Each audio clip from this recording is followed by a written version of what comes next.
if we're getting the questions of how much is Freon, or do you guys still sell that Freon? Yeah. It's like, okay, we want to make sure we're going down to the underlying issue. You see ice. Wait a second. My house is hot, but I see ice. right? That doesn't go together, does it? Hi, I'm Kip Shanklin. This is Inside Your Home with Shanklin Heating, where I give you real answers about heating, cooling, electrical, and air quality solutions and the systems that power up your home. And I'm Derek Shanklin. Today we're talking about one of the most common but probably frustrating things homeowners deal with when your system is running, but it's not doing its job. Your system is running in your home. What system are we talking about? Primarily, we're talking about air conditioning. This thing's running, but it's not working.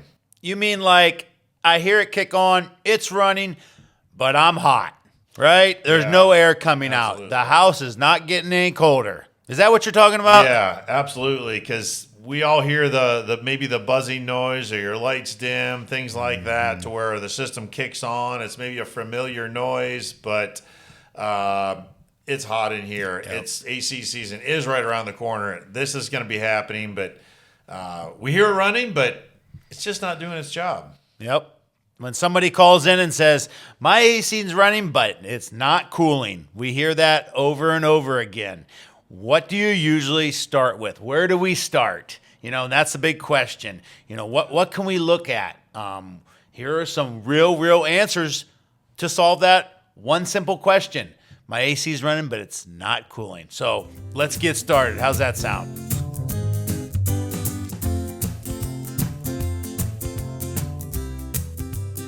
The first thing to look at is airflow. The most common problem, this is the number one most common problem, is do you have a dirty filter? No, Nope, never have a dirty filter. Change it every day. I changed it last week. Nope. Look at your filters. Such a simple thing that we overlook because it's so simple. We think it's a mechanical problem. And hey, we got to get to the mechanical part of it. Nope, let's back up. Let's go to the simple things and let's look at that dirty air filter. Why is that dirty air filter such a big deal? Well, number one, it restricts airflow across the system. It cuts the airflow way down. The AC, the furnace cannot move enough air with a dirty air filter. It cannot reject heat.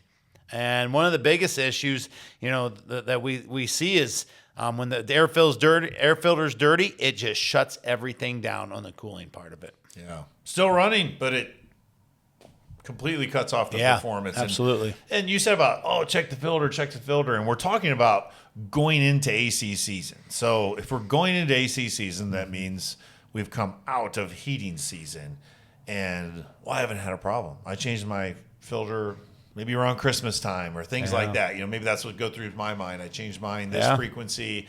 I didn't have any problem during the heating season, so there must not be any problems with it. But AC comes up, the airflow standards are completely different in the home when it comes to heating season and cooling season. So that's a great point when you said I love to look at, because you may not think about it, because maybe 2 weeks earlier you had that heat on and all is well. Your gas furnace ran, seemed to do its job. Always looked at my thermostat, made the same noises it's supposed to, but that air filter always pops back up to the surface when we start talking about cooling. Yeah.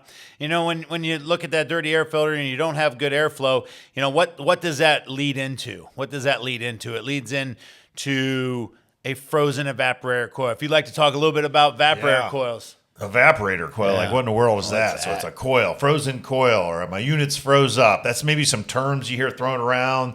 They're easy to search for. Typically what comes up when I hear no cooling, but the thing's running.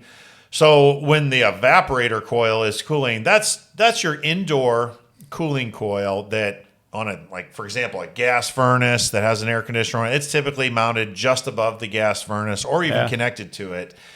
And that's what a lot of times we will see those refrigerant lines going from the outdoor unit to the indoor unit. They have some black insulation around them.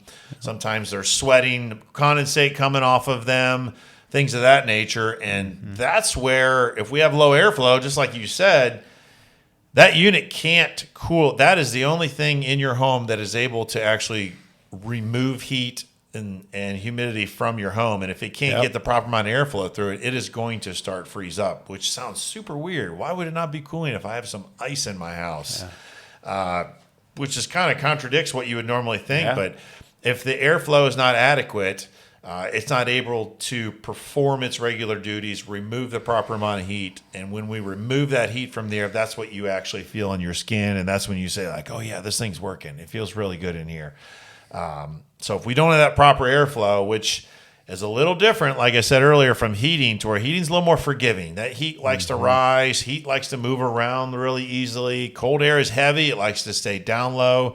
Does not like to go where you're trying to push it. So think of that when you're thinking about, I need to change my air filter, because we've got to push that cold air where it needs to go. You brought up ice. You see ice. Wait a second. My house is hot, but I see ice. Right? That doesn't go together, does it? I see ice building up, but I am sweating. About to get some ice if it's hot. So let's just talk about that. You see ice build up. You see ice build up on the lines downstairs. You can see ice build up outside on the unit when it's 90 degrees out and the sun is hitting it. How in the world does that happen? Well, ice buildup is due to just a couple simple things. It's due to low airflow or restricted airflow or low refrigerant, low freon. Some people call it freon, some people call it refrigerant. So those are two of the big, most common issues of why we see ice buildup. Why we see ice buildup. Yeah, that's a good point. And when we see that ice, whether you said, Derek, like on our indoor units or even sometimes on that outdoor unit, you'll see like where those lines come through the home, or maybe down from the outside of your house if your system's in the attic. We'll see some ice on there. If that's the case, about 90% of your cooling capacity is completely done. It's not able to perform its job. So having that said, if you do see some ice around there, there's a good chance you could, if you, for example, if your furnace is in your basement, you're gonna be like, oh, there's some water around my furnace. It's leaking. My furnace is leaking. I've got water around it. Well, our radar goes off. Our technician radar says like, wow, we probably have an ice buildup issue, which is due to things that you said, low refrigerant, low airflow. So what's the best thing to do from there? Homeowner goes, you go downstairs, it's not cooling, it's muggy in here. Oh, I got ice on this thing. There's ice buildup. I see some water under my furnace. Turn the unit off. Best thing we can do. Turn the unit off, because the ice is never going to go away unless the unit gets time to shut off. You can leave your fan on. It's the water downstairs probably going to get a little worse as some of that ice thaws out, because if you see ice on the outside, there's definitely quite a bit of ice on the inside, and we've got to remove that. And if you're like, oh boy, I just heard, Derek talk about filter, I'm going to go downstairs and check mine real quick. Well, this thing looks pretty dirty, severely discolored, it's bowed, it's bent, there's dirt and dander, dog hair built up on it. Turn your unit completely off. Go ahead and change that filter. Leave the system off. Let it completely thaw out, which may take a little bit of time, unfortunately. And then choose to restart that system after that brand new filter. These are just those quick fundamentals you can do within about an hour's time frame to let that thing thaw out. Because if it doesn't, there's no benefit in continuing to let it run. You talk about water puddling. Well, you had ice, and now you got water puddling. And my house is still hot. Correct? Yeah. How does that happen? So how did in the morning we went down and we seen ice build up around the unit, and then in the afternoon we have water puddling? Well, there's some reasons why.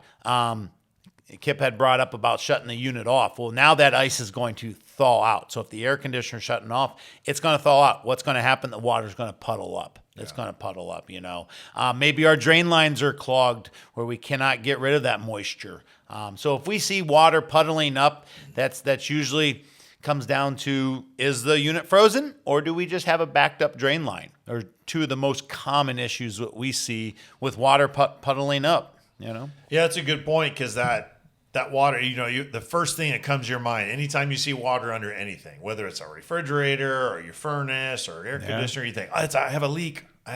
And to your point, it's a symptom of something else going on. And hopefully the easiest thing would be changing your air filter, or the drain line the condensate drain line being backed up. So they both don't go hand in hand all the time. Just because you have water under your furnace doesn't necessarily mean you have ice, but they both can go hand in hand. And it's good symptoms to really keep your eyes and ears open for, because if we have a really hot summer, just because everything works great in the early parts of the season, Your home's not full of humidity yet, so your AC doesn't have to work quite as hard. So these things could show up later in the season. And, from the homeowner's mindset, again, we're inside your home, you're thinking, well, it worked great last year. This thing worked great last year. You guys have tuned it up a couple of years ago, or someone had worked on it a couple of years ago, and one of my neighbors came over and helped me out. Everything worked great last year. It's a brand new season. That system has been sitting idle the whole entire winter, even though there's pressure on the system. So it's a brand new system, brand new environment. So we can't take for granted that just because it worked last year that we're ready to go this year. Yep. We hear a lot about low refrigerant, right? We hear that. It just needs topped off. We need a little bit more refrigerant. That's kind of the buzz in the industry is everybody says, I just need a little top off, just need a little refrigerant. Yeah, or how often do you have to add that stuff to it? Yeah, it's always a good question is, well, how do I know I need refrigerant? How do I know I need it? My system isn't working. Maybe I need refrigerant. And really, refrigerant, once refrigerant's in the system, it should always stay in the system. You never should have to go back and just add a little bit more, top it off every year a little bit here and there. That means you have a small leak. Yeah. When the refrigerant levels start to drop, that's when you start to see the ice build up and not the cooling. And when the refrigerant levels go completely away, when you have a really large leak, you won't have anything happening. No ice or anything. It still could be making all the right sounds, though, right? Yeah, you're right. Still could be running, still could be making all the sounds, but nothing. No cool air will be, no ice buildup will be coming out if it's really, really low. That's a good point, because we get the question a lot, and I really like to help homeowners walk through this. Not that everyone has to be a design engineer in their system, but I like to work with our CSRs and our service team to when we get the common questions like, how much is Freon? How much do you guys charge for Freon? And that's always like an indicator of like, I wonder really what's going on in the home, because if we're needing Freon all the time, or maybe it is just like you said, hopefully that dirty filter, that's always the easiest thing to remedy. But if we're getting the questions of how much is Freon, or do you guys still sell that Freon? It's like, okay, we want to make sure we're going down to the underlying issues. It's no different than if you have something on your body that's wrong, and my arm hurts, you don't call your doctor. It's like, how much to get rid of this arm pain? We got to figure out what's going on, right? Let's really get to the root of it. I'm not going to prescribe you anything until we know what's going on. So, and that's where that's where the technician's viewpoint comes into intact, to where we say like, hey, we're going to put our physician's eyes on your system and say like, we know what the solution is for today, more than likely, but I don't want you to have that same issue months down the road, 2 months down the road, things of that nature, because more than likely something's going to pop back up again. Yep, absolutely. Kip, why don't you talk about the outdoor condensers, the outside unit? Let's get in the outside. Yeah, that's a good point. So the outdoor unit, it's that is the air conditioner, right? That's what's cooling your home. That's what I have. It's a great unit. I even wax it every day. I cover it in the wintertime. I take care of that thing. I make sure no one gets around it, protect it with a fence, whatever. So that outdoor unit's actually what's removing the heat from your home. That indoor coil you talked about that's froze up is absorbing the heat, and they're rejecting the heat outside at that air conditioner. So that thing needs to move air too. Everyone sees the fan on the outdoor unit. I hear that thing running, and I hear that fan howling away out there. And so it's got to get rid of the heat. So why do we need to talk about that? A couple different reasons. One, there's a real simple thing. I'm not saying that no one's ever done this, but some people do tend to cover their air conditioners. And what do we need to do before we fire them back up? Uncover them, right? Yep. It does happen. We go out to a handful a year. Honest mistake, but it can suffocate literally that unit to where it can't reject the heat from your home. Yeah. So as that unit's running, it's drawing air in through the sides of the unit. It's actually, we call it a condenser. It's condensing the refrigerant, getting rid of the heat from your home. Yeah. So just like your indoor air filter, we don't want that outdoor unit getting plugged up with, maybe some cottonwood trees around you, dust, dirt, pollen, debris, grass clippings. What about the neighbor kid that just runs the lawnmower right past it and blows all the grass in? That never happens, does it? Oh, no way, man. And then, the guy brings in mulch, and he just piles the mulch around the air conditioner. It looks nice. The shrinking air conditioner. My air conditioner used to be 3 feet tall. Now it's 2 feet tall because it's a foot under. That stuff never happens, I mean, the bushes never grow into them, do they? Yeah, not at all. But these are, we like to joke about it, but it's like these can be really expensive things for the homeowner because it is, like you said, you have landscape crews, you've got neighbors, you've got overgrown bushes, and hopefully that air conditioner is not in something where you have to see every day. So maybe it's on the side of your house or the back. So that thing has to be able to breathe. We've got to be able to make it breathe. And we want to be able to take care of it. That's what we do when we go out to that unit. We see how that unit's able to breathe from the indoor and the outdoor unit. One thing I do want to say I talked about taking the covers off. Another little tip: keep the power washer in the garage. No, that thing will get it clean. No, it will get it clean. It will also allow you to probably buy a new one. So we don't want to be. There's a specific, careful way, if you will, to clean these out. And it's one thing we train on a lot. We take a look at the condition of those coils and louvers. They can be fragile, so we want to make sure we're not being too aggressive with that. Say, I'll get mine all cleaned up. I'll power wash that thing off. And more than likely, you're going to do some more damage than anything. If you got a cottonwood tree in the area, call a tree guy. Just get rid of it. I never forget a customer we had. We had to go out 3 times a summer and hose the cottonwood out.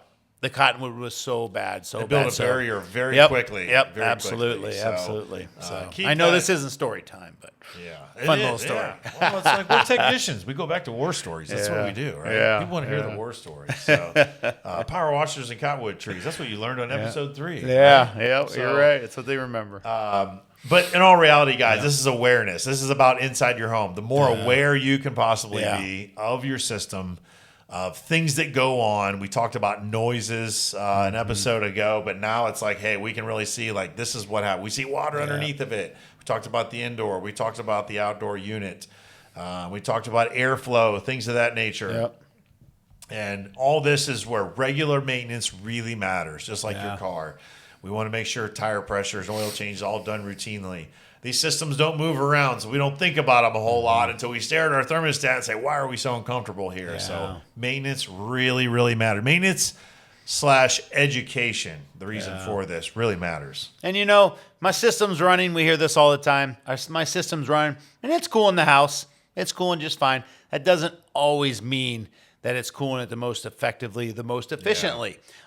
We hear a lot is, hey, it's cooling great on a 80-degree day, and then guess what? July comes and it's 90. Well, it's not quite cooling like it was on that 80-degree day. Well, why isn't it? What are things to look for? And like you say, it could be just a couple of those things, simple things that we just got talking about. The most cost-effective maintenance you can do is when your system is running very well. Like you said, it doesn't seem to have an issue. That's the time to put the laser focus on it and make sure that continues to happen. So this has been exciting stuff for us. I love talking about how we can help homeowners.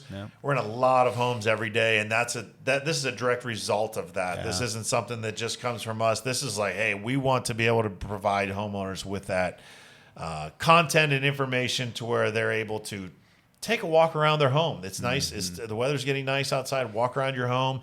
See if those things Derek mentioned, those outdoor unit, are staying clear of it. Guys, thanks so much for listening to Inside Your Home with Shanklin Heating. This has been exciting. We'll see you next time. Our family is always here at Shanklin Heating to help you guys out. Give us a call or visit shanklinheating.com.